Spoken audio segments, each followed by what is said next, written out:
Bonjour et bienvenue sur Radio Taïwan International pour cet épisode dominical dont on en parle à Taïwan. Vous êtes en compagnie de Valentin Floquet. Meguin et Lisa Dufaux. Alors aujourd'hui nous allons parler de thématiques un peu qui se sont passées dans l'actualité taïwanaise et dont on n'a pas forcément parlé sur Radio Taïwan International dans nos journaux d'actualité ou dans nos décryptages. Est-ce que, mec, tu peux nous parler de ta thématique, par exemple ? Alors aujourd'hui, je vais parler du Musée national du Palais, le très célèbre Musée national du Palais, qui a récemment parlé d'un dossier de fuite de données, notamment des images de haute précision de ses collections, et qui a eu lieu en juin dernier. Et le musée a été critiqué par les députés dans le sens où il n'aurait pas agi de manière appropriée pour régler l'affaire. D'accord. De mon côté, en tout cas, moi, ce sera un petit sujet plus léger, puisqu'on va parler en fait de l'adaptation taïwanaise de la comédie musicale du Petit Prince. Mais c'est la version coréenne de cette comédie musicale. On en parlera plus tard, je vais vous expliquer un petit peu parce qu'en fait, des versions de comédie musicale, il y en a eu quand même plusieurs au fil des années. Du Petit Prince. Ouais, la première avait été écrite en 2002, mais je vous en dis pas plus, je vous laisse pour tout à l'heure. Et toi, Lisa ? Et moi, je vais vous parler d'une petite polémique sur les billets de concert et en particulier sur la revente illégale des billets de concert à Taïwan. Un sujet d'actualité cette semaine très chaud. C'est toujours un très beau marché pour la revente des billets de manière illégale, en fait. Exactement. Ouais. Bon, on te laisse commencer, peut-être. Moi ?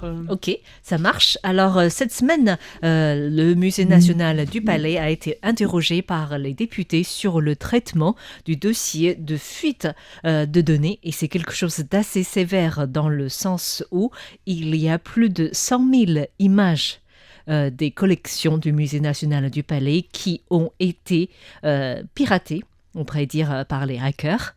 Et puis, ces images ont été vendues sur des sites en Chine, dans des sites de vente en Chine.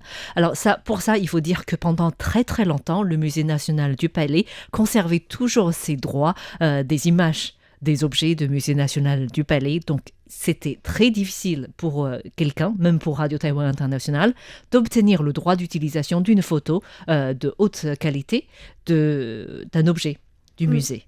Mais il y a quelques années, les députés ont commencé à faire pression sur le musée en disant que c'est tout de même nécessaire de s'avancer vers une vulgarisation des objets. Du coup, l'intérêt pour le musée, c'était de faire connaître les objets, mais toujours pour préserver ses droits, il était possible de divulguer des images, mais de pixels un peu plus faibles, en fait. De définition plus faible. De définition plus faible. Et du coup, sur la demande des députés, le musée a commencé à laisser les Taïwanais à télécharger des images de 6 millions de pixels. 6 millions, ouais, donc 6 mégapixels. Ouais. 6 mégapixels. Et du coup, ça, c'est quelque chose qui est accessible. Et depuis avril dernier, cela a commencé. Et jusqu'à la fin de l'année dernière, le musée a réussi à mettre à la disposition du public environ 400 000 images. Jusque-là, tout va bien. Sauf dans le but d'accélérer la mise à disposition de ces images en ligne. Une personne au musée, qui travaille au musée en fait, qui, je ne sais pas pourquoi il a cette capacité, en tout cas pour accélérer ce processus qui prend quand même du temps, je pense que de retravailler les définitions des images, a développé un propre programme capable de transférer automatiquement des images en définition inférieure pour que le public puisse y avoir accès. Et le problème, c'est que il a téléchargé, il a fait travailler ce logiciel de manière massive, avec des images massives, ce qui a eu des problèmes de traitement plus lentement. Et pendant ce temps-là, les hackers ont pu piquer des images. Sa définition, c'est son explication de l'employeur, c'est qu'il ne pensait pas qu'une image aussi grande pouvait être hacker et prendre directement. Mais ce qui s'est passé, c'est apparemment, ils ont pris des images morceau par morceau. Ils ont réussi informatiquement, ça peut se faire, et de les réunir par la suite en une grande photo. D'accord. Mais ces images allaient être de toute manière mises à disposition du public, mais pas de haute définition. C'est ça, D'accord. ils ont piqué les Les images images d'origine. d'origine Ok. et mis en C'est quand vente. même assez complexe techniquement ce qui s'est passé. Oui, et du coup, ce qui fait que ça a été vendu. Il y a plus de 100 000 en fait, images qui ont été vendues sur les sites en Chine. Et d'après le musée, le vice-directeur Huang Yongtai a dit qu'actuellement, ce que le musée fait, c'est de charger des avocats pour intenter un procès dans le but de protéger la propriété intellectuelle, tout en demandant des sites à retirer des images mises en vente. Parce que j'imagine Ah. aussi que le fait que ces images de haute définition soient disponibles en ligne, Oui, ça peut faire un manque à gagner pour le musée parce que Tout à fait. à partir de ces images de haute définition, on peut faire des reproductions Bien sûr, de peintures qui peuvent être vendues, Ouais. voilà, encadrées et tout ça, c'est tout ça en moins pour le musée à vendre en fait. apparemment, les hackers ont réussi à prendre une photo de 3 millions de pixels en 6 à 7 secondes en fait. D'accord. Donc, ce qui a pu se faire très rapidement pour cette quantité de photos, en fait. Oui. Mais ce qui déplaît les députés, c'est que ce n'est pas la première fois que le Musée national du Palais perd ce genre de données. Oui, je ne sais pas si on peut dire ce genre de données. En fait, déjà, au début des années 2010, il y a eu le très célèbre, c'est l'ensemble des sutras de bouddhisme tibétain qui a été conservé pendant très très longtemps au Musée national du Palais, mais de manière inconnue, et certains étaient abîmés.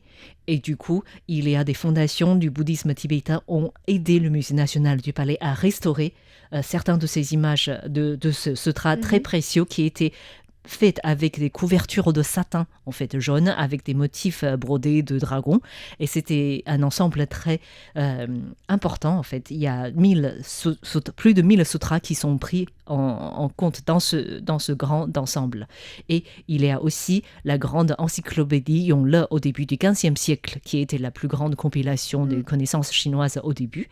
Et tout cela était, on peut pas dire piraté, c'est que les employés du Musée national du Palais ont réussi à fonder une entreprise à part qui a obtenu le contrat de Musée national du Palais pour faire une reproduction de certains ouvrages et puis ils ont mis en vente vers la Chine. Et un autre dossier, c'est également des ouvrages rares qui ont été reproduits et vendus en Chine. C'est publié par une maison d'édition en Chine et qui avait revendu, par exemple, pour D'accord. Qui elle s'est pas gênée pour les revendre Et c'était très très cher en plus. La maison d'édition a reproduit 20 ensembles des 4 trésors de l'empereur qui vendaient à 6 millions de renminbi, donc plus de 820 000 euros pour l'ensemble. Et donc il y a 20 ensembles qui ont été vendus. Donc, en sachant cela, le Musée national du Palais a essayé de régler ceci et, bizarrement, ça s'est réglé par autorisation de droit postérieure. D'accord. Ce qui fait que la maison d'édition chinoise a dû reverser une somme de 268 000 euros au Musée national du Palais pour avoir vendu ces 20 volumes qu'ils n'avaient pas le droit dès le début. Quoi. Mais n'empêche, ça m'étonne qu'ils aient réussi à obtenir ça.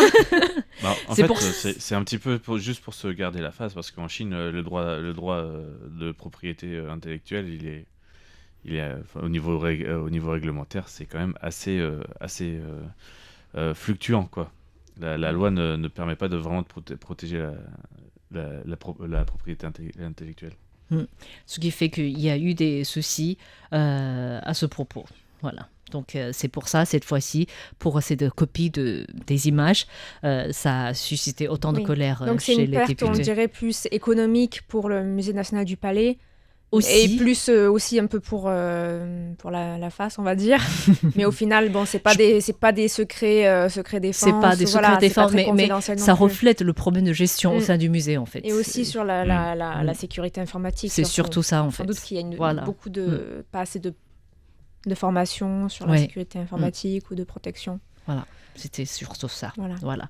Donc c'était mon dossier de la semaine concernant le Musée national du Palais.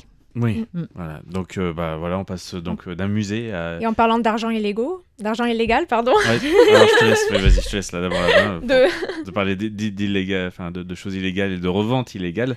Alors, ce n'est pas vraiment encore illégal, je crois, la revente de billets à Taïwan. Euh, Si c'est illégal? oui. Je sais C'est pas, je illégal, pose la c'est Oui, illégal. c'est illégal. Mm, mm. Moi, je Alors, pose en la question, je Mm. sais pas. Mais Alors- tout le monde peut avoir recours en sachant que c'est illégal. Mais si on est prêt à payer un peu plus, un billet à son prix normal, enfin, ça, c'est difficile à être contrôlé, quoi. Alors en fait, alors on est dimanche aujourd'hui, donc il y a eu un concert hier de Blackpink, ce groupe de K-pop sud-coréen, et il y a aussi un concert aujourd'hui à Kaohsiung. C'est dans le cadre d'une tournée, une grande tournée qui s'appelle, c'est quoi déjà? Blackpink World Tour. Wow. Voilà. De toute façon, ils sont célèbres à l'échelle internationale, hein, pas Oui, seulement en c'est- Asie. C'est le deuxième groupe le Tout à plus fait. bankable coréen, je crois. Oui. Le premier ou deuxième après BTS. BTS. Pardon, ça s'appelle Born Pink, la tournée. Brown Pink, oui. Voilà. Donc, à la surprise d'un peu tout le monde, il n'y avait eu que 2 dates à Taïwan et aucune date à Taipei. Ça a été que à Kaohsiung. Oh. Voilà. Mm. Et donc, pour ce concert-là, il y a eu... Enfin, tous les billets se sont vendus en quelques secondes, voire quelques minutes. Donc, les C'est- prix originaux oui. des billets, c'était entre 2300 dollars taïwanais et 8800 dollars, c'est-à-dire entre 70 et 270 euros. Waouh. Mm. Voilà, donc c'est pas mal. Mhm. C'est généralement pour ce genre de... Lorsqu'il y a des concerts très populaires, les ventes commencent par exemple à minuit d'une date. À minuit 3, minuit 2, Et il n'y en c'est a bon. plus en fait, parce que tout le monde sont devant son ordinateur en train d'attendre le moment du début de vente en fait. Mhm. Oui. J'ai déjà vu ce genre de choses, ma femme, pour acheter des billets, alors pour des choses beaucoup moins populaires. Pour des billets de danse classique, déjà, quand c'est des grands ballets ou des choses comme Oui. ça, elle est là dès le matin, enfin dès que ça sort. On est obligé de faire C'est- en pleine nuit en fait. C'est à la Mm. limite plus difficile même encore plus difficile que d'obtenir un billet de train pour partir sur la côte Est Moi, pendant le Nouvel An chinois.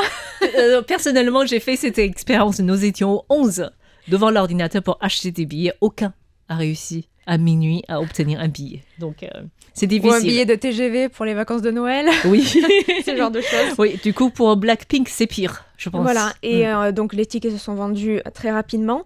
Et très rapidement aussi, il y a eu des revendeurs qui ont mis en vente des billets qu'ils avaient achetés avec des comptes avec des faux noms ou des comptes bancaires d'autres personnes, avec des prix qui pouvaient aller jusqu'à 400 000 dollars taïwanais. Pardon? Mhm. C'est-à-dire 12 300 euros.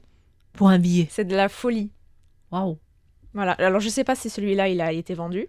Mais en tout cas, ça a vraiment fait polémique. Et le ministère de la Culture a annoncé donc qu'il y aurait des mesures qui allaient être prises pour empêcher ça, pour renforcer les sanctions contre les revendeurs. Oui. Parce que c'est vrai que les sanctions sont pas très élevées.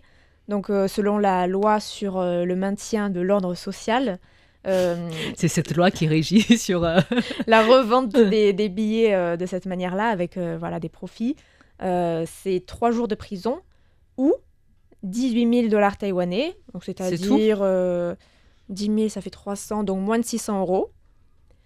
Sachant que les billets se sont revendus très cher. Oui. Donc, par exemple, il y a une personne qui a été arrêtée, un certain U, pour avoir revendu des billets de Blackpink et les a revendus à un prix allant de 8 800 dollars à 36 000 dollars taïwanais. Donc 36 000 dollars, ça fait combien en euros? Ça fait le double 1200 de euros. sa sanction maximale, en tout cas. Voilà, donc en 1100, tout cas, 1100 euros. avec une amende de 18 000, le billet qui se vend à 36 000, bon ben calculez, Bah oui. ça vaut le coup quoi. Bah oui, tout à fait. Et il peut en vendre plusieurs en plus. Tout à fait. Et justement, il en a vendu 4. Waouh. Autant de faire 3 jours de prison pour avoir autant de profit, en fait. Donc il y a eu certaines propositions, il y a eu une conférence de presse cette semaine, des députés ont demandé au gouvernement d'amender rapidement la loi sur le développement des industries culturelles et créatives pour essayer de stopper un petit peu ce phénomène. Il y a certaines propositions, par exemple, de créer une loi séparée par exemple, pour appliquer l'achat de tickets avec son propre nom. Pour que ce soit seulement, tu achètes ton ticket avec ton nom et c'est toi qui dois te pointer au concert. Mais c'est difficile. Des fois, si on va à plusieurs dans un concert, on va acheter de manière collective. Oui, mais par exemple, c'est comme s'inscrire à quelque chose en ligne. Tu mets le nom des différentes personnes, tu obtiens les tickets avec le nom. Et ensuite, tout le monde se pointe au concert et on vérifie avec le vérification d'identité. Ah oui, bien sûr. C'est compliqué à gérer, en fait. Ça se fait de plus en plus à l'étranger, en tout cas. Oui. Et justement, ce que les députés disaient, c'est que c'est un système qui se fait ailleurs, notamment au Japon, où ça marche plutôt bien, apparemment. Et en Corée du Sud, c'est en train de se mettre en place de plus en plus dans différents domaines. Du coup, on accepte un contrôle d'identité pour avoir un spectacle, en fait. Voilà. Pour vérifier que c'est bien toi. Mais ça peut être par exemple je sais pas, j'imagine peut-être, comment tu dis, un permis de conduire par exemple, quelque chose comme ça, une pièce qui montre que c'est bien ton nom et où il y a une photo, quoi. Exactement. Voilà. Du coup, les hommes qui trompent leurs femmes, que ça va évaluer. Les hommes qui trompent leurs femmes ne peuvent plus aller emmener leur maîtresse de manière anonyme à voir un spectacle.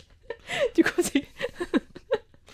Oui, après, il y a d'autres manières de les repérer. Hein. Je pense que j'ai déliré là, désolé. Je sais pas. Mais ouais. Je peux les emmener au parc. Ouais. Voilà. Et aussi. Alors, comment ça se dit d'ailleurs en mandarin Les revendeurs, on les appelle huangnyo, c'est-à-dire le buffle jaune. Ouais. Et c'est un terme qui vient de Shanghai au XXe siècle. Il y a plusieurs explications pour dire ce genre de personnes. Et d'ailleurs, les billets qui sont revendus par ces personnes s'appellent huangnyo piao, donc les billets du buffle jaune. Et des explications disent que c'est parce que ces personnes ruent tous ensemble pour acheter des billets et ça crée une sorte de... se ruent ensemble pour acheter. Ça crée un agissement comme un troupeau de buffles jaunes. Et d'autres estiment c'est parce que dès qu'on se confie à un buffle jaune pour avoir un billet, on l'aura toujours. Quel que soit le prix, quoi. Oui, parce qu'en Chine, il y a ce business-là de payer des gens pour aller faire la queue, parce que quand il n'y a pas de vente en ligne, mais ça remonte, payer les gens pour aller faire la queue, par exemple, toute une nuit, pour camper pendant 2-3 jours et acheter les billets. Donc, ça se fait aussi à Taïwan, je pense. Donc ça, c'est en lien plus avec le travail d'un buffle dans les champs, parce qu'ils sont toujours là en train d'exécuter ce que l'homme lui demande. Ouais. Voilà, donc c'est aussi pour ces raisons que ça... La fiabilité du buffle qui travaillera toujours dans les champs. Voilà, donc ça explique l'utilisation de ce terme. Et aussi, ce qui est marrant, peut-être moins marrant pour les personnes qui sont allées au concert de Blackpink, c'est que les prix des hôtels à Kaohsiung ont considérablement augmenté parce que il y avait beaucoup de visiteurs, donc... Et sachant qu'en février, il y a eu des nouvelles statistiques qui ont été publiées qui ont montré que le prix moyen des chambres d'hôtel à Taïwan n'a jamais été aussi haut. Ça a atteint un prix record, alors qu'il n'y a pas tant de touristes en ce moment à Taïwan. Et le prix moyen est de 4 195 $ par chambre par nuit, soit 130 €, ce qui est vraiment très cher pour Taïwan, surtout quand on regarde les salaires. Oui, c'est toujours un sujet discuté pour le secteur touristique. Donc en gros, il y a vraiment pas mal de gens qui profitent un peu de la situation. Du coup, en gros, si on n'habite pas à Kaohsiung et on se déplace spécialement à Kaohsiung en TGV, une nuit d'hôtel chambre avec des billets très chers de Blackpink. Allez, 8 000. Et du coup, c'est le SMIC qui passe en fait. C'est un salaire de SMIC qui passe. Ouais, je dirais au moins 10 000. Au moins. La nuit, le TGV. Parce qu'aller-retour Taipei-Kaohsiung en TGV, c'est déjà 3 000 $ taïwanais. Ouais. Donc ça va facilement. On est sur un petit SMIC. Oui. Donc... Ou un salaire de migrant. Bon, on va pas rentrer dans cette discussion. Non. Sauf si on a payé son billet 400 000 à 12 000 €, voilà, de suite. Un peu de cynisme, oui. Donc, oui, c'est tout un phénomène. Je ne sais pas si ça va créer le même phénomène dans d'autres pays où Blackpink passe, mais en tout cas... En tout cas, moi, je me suis résignée à ne pas y aller. Ah bon? Non, mais je comptais pas y aller dès le début. J'avoue. Et donc, on va passer peut-être sur ma dernière thématique, sur Le Petit Prince, un peu plus léger comme sujet. Vous connaissez cette fameuse œuvre de Saint-Exupéry, je pense qu'elle est universelle. Elle est très populaire aussi à Taïwan, de souvenir. D'ailleurs, la comédie musicale en français passera cet été à Taïwan. C'est D'accord. annoncé, oui. Et Donc, au Salon du Livre de l'année dernière, j'avais interviewé l'ancienne ministre de la Culture qui avait fait une nouvelle traduction en chinois du Petit Prince. Oui. Mm. Donc, j'ai l'impression régulièrement, il y a une nouvelle traduction Oui. du Petit Prince vers le mandarin et Parce que publiée c'est à très Taïwan. populaire. Oui. Je crois que c'est l'œuvre littéraire la plus traduite au monde. Ou un truc C'est comme ça, possible. de souvenir, il y a des choses comme ça. Ouais, Donc, une des plus. voilà, et on ne le sait pas forcément, mais il y a eu des dizaines de versions de films, de reproductions, d'interprétations de cette œuvre à travers l'histoire depuis les années, depuis les années 50, depuis le début de l'œuvre cinématographique, etc. Et entre autres, il y a eu des comédies musicales. Et donc, comme tu disais, il y a je la savais version pas. française. 2002, et donc, à votre avis, par qui ça a été composé quelqu'un de très connu dans Aucune idée. les comédies musicales en France. En France, J'ai je jamais sais pas. vu la de première comédie comédie musicale est musicale, française. donc je serais bien incapable de répondre. Je sais pas. Je sais en pas. fait. Donc, le plus connu qui a relancé vraiment la mode des comédies musicales francophones. Notre-Dame de Voilà, Paris. le compositeur, donc Richard Cocciante, Ok. voilà, donc le compositeur du Petit Prince. La version française a eu un succès relatif Mhm. jusqu'à maintenant. Et, Relatif. ouais, relatif par rapport à Notre-Dame ou à un Roméo et Juliette ou des choses comme Ok. ça. C'était, elle est de toute façon, l'œuvre du Petit Prince est peut-être un peu moins, un peu plus, comment dire, c'est plus dans le rêve, c'est plus dans quelque chose de plus doux, on va dire, qu'une histoire de Roméo et Juliette avec un peu de sang et d'épée ou un beau sud de Notre-Dame. Donc, l'œuvre est très belle, hein, mais beaucoup plus, un peu moins dynamique, on dirait, beaucoup moins chanson populaire. Et donc, pour cette fois-ci, donc il y a une version coréenne qui a été réécrite complètement au niveau musical, etc., qui est apparue en 2019. Et donc, récemment, il y a une adaptation dans le cadre des collaborations taïwano-coréennes. Il y a une version chinoise de cette version coréenne qui a été écrite. Est-ce que tu Chinoise l'as vu ou taïwanaise? Taïwanaise. Enfin, quand je dis chinoise, en mandarin. En En langue mandarin chinoise, oui. Est-ce que tu Donc l'as pas vu en taïwanais. Non, enfin, ça vient d'être, enfin, c'est là, ça va partir. C'est là, ça, la nouvelle, en fait, de cette semaine, c'est que le début de la comédie musicale va commencer vers mars-avril à Taïwan. D'accord. Donc je croyais que c'était en taïwanais. Non, c'est pas en taïwanais, c'est en mandarin. En mandarin. Je me D'accord. demande s'il va y avoir des reventes de billets Ah oui. pour la représentation. Si on fait venir Blackpink pour chanter Il y a pour des- le c'est rôle une- de la donc, rose. c'est une collaboration entre le groupe, comment dire, c'est pas le groupe musical, c'est la société la société de production musicale qui s'appelle C Musical et qui fait justement des collaborations entre la Corée et Taïwan. Et là, elle a collaboré avec une boîte coréenne, enfin avec une société coréenne qui s'appelle United Digital Cultural Creation et qui est responsable d'un pôle de création qui s'appelle HJ Culture. Ok. D'accord. Je me demande pourquoi c'est pas une coopération directe. Je veux dire de la part de Taïwan. Pourquoi on n'essaye pas de collaborer directement avec la France et passer par une pièce qui est déjà réadaptée par la Corée en fait. Je pense que la pièce coréenne a déjà eu un succès à Taïwan relatif et que des Taïwanais l'ont écouté, téléchargé ou autrement parce que c'est en coréen. Et qu'il y a D'accord. des stars coréennes dedans qui sont beaucoup plus connues que les stars françaises. Ah, voilà. Ah. Ouais. on touche, Je pense que c'est... Donc le c'est- sujet aujourd'hui de On en parle à Taïwan, c'est la Corée en fait. Ouais. Et d'ailleurs, les Taïwanais aiment beaucoup les comédies musicales. Hein. Oui. Plusieurs Taïwanais m'ont dit Ah, France, ils ont essayé de me chanter. Il est venu. le temps des Voilà. cathédrales. Ou alors ils disaient Ah oui, mais la comédie musicale. Enfin, en tout cas, Ouais. ils connaissaient tous les comédies Oui. musicales françaises là. Elle passe régulièrement à Taïwan puisque récemment tout à il y a, fait. il y a Et Roméo et Juliette qui était Ouais. là. Je voulais y emmener ma femme, j'ai pas pu avoir de ticket. Mais bon, bref. Ah, il fallait passer par un buffle jaune. Ah ouais. Ah, ben Est-ce que justement, il y a une amie taïwanaise qui m'a demandé si je voulais pas y aller.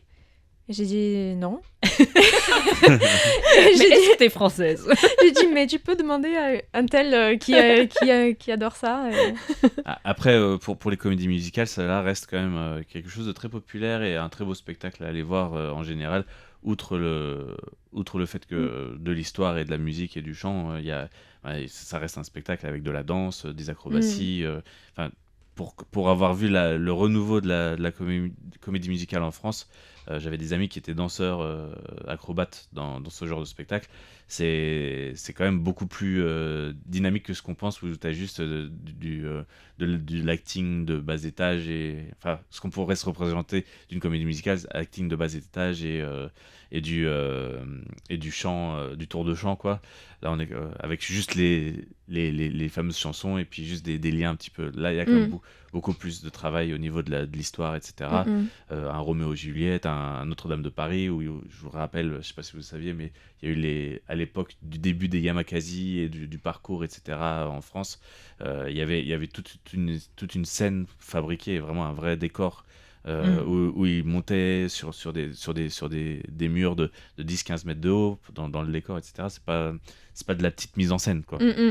Voilà, juste Oui, pour en principe, c'est grandiose, hein, les ça, c'est comédies grandiose. musicales. Voilà, c'est magnifique. Et ça a été donc Richard Cochian qui a commencé avec Luc Plamondon, qui a commencé à redonner un peu goût à la comédie musicale. Voilà. Donc, Et ça, les productions françaises, ça s'exporte bien en fait. voilà. Après, les productions coréennes ont un certain succès. Il y a eu quand même des productions. Il y a ce qu'on appelle à Séoul Broadway, qui est un endroit où il y a plein de spectacles coréens, souvent des spectacles comédie, avec un mélange d'acting, donc d'art dramatique, d'arts martiaux, de breakdance, selon les spectacles, de spectacles de... Comment ça s'appelle, où ils mélangent des thématiques avec de la cuisine ou des choses comme ça, mais souvent des comédies et bien sûr de la musique et de la danse. Ça a eu un certain succès. Ils ont fait des tournées un peu partout dans le monde, avec notamment un des spectacles que j'ai vu personnellement qui s'appelle Jump, qui existe à peu près depuis les années 2010, un peu avant. Oui, je l'avais vu. C'est pas vraiment comédie musicale, c'est plus Non, une c'est musique. pour ça, mais Oui. j'ai la production de spectacles de ce genre, un petit peu, un peu tout genre. À une certaine, enfin, les Coréens ont une certaine expérience là-dedans, quoi. Oui. Et en ce moment, plus vers le mois de juin, pour des personnes qui ont envie de découvrir une comédie musicale en chinois, par exemple, il y a le fameux film en fait de Ang Lee, Le Garçon d'honneur, qui est passé en comédie musicale. C'est une production de 2003 avec des musiciens taïwanais mais aussi américains. Et là, cette fois-ci, ils vont revenir à Taïwan en juin, le 23 et le 24 juin. Et les billets sont en vente en ce moment. Et du coup, il y a l'acteur taïwanais qui évolue à Broadway, justement. Il y a Willie Yang.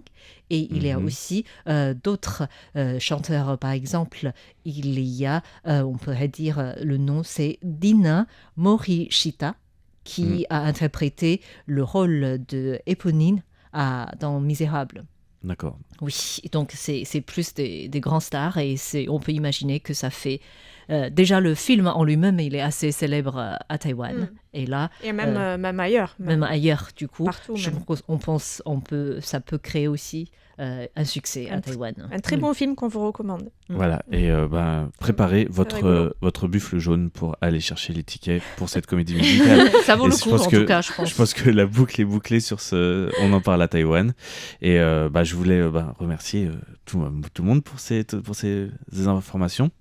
Et merci à tous. On va dire à tout le monde à bientôt. Et c'est la fin de ce prochaine. numéro. Bye Au bye. revoir. À bientôt. À bientôt. Ciao.